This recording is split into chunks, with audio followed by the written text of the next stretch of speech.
Welcome to Man Does Tech, where I solve the problems you didn't even know you had. In this video, I will explain how to fit wind deflectors on your Kia Sportage. First, gather all the necessary tools like a cleaning cloth and the deflectors themselves.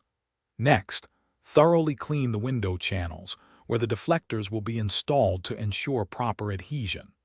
Finally, confirm that you have the correct model of wind deflectors specifically designed for your Kia Sportage before proceeding with the installation.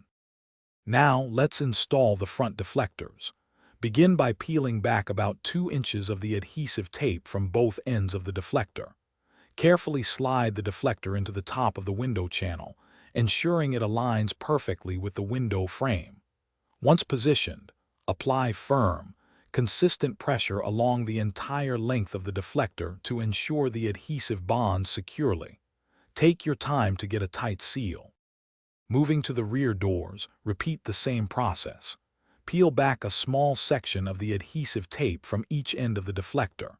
Carefully insert the deflector into the window channel, aligning it precisely. Apply firm pressure along the deflector to ensure it adheres properly. After installation, slowly roll the window up and down a few times to help the deflector settle and the window seal to adjust. To finalize the installation, allow the adhesive to cure for at least 24 hours before washing your vehicle or rolling down the windows extensively. This ensures a strong, lasting bond. Double-check all 4 deflectors to confirm they are securely attached and that your windows operate smoothly without obstruction. For other great deals and to make meal prep easy with leak-proof containers, check out the link in the description below, along with other helpful resources. Thanks for watching. If you found this helpful, don't forget to like and subscribe.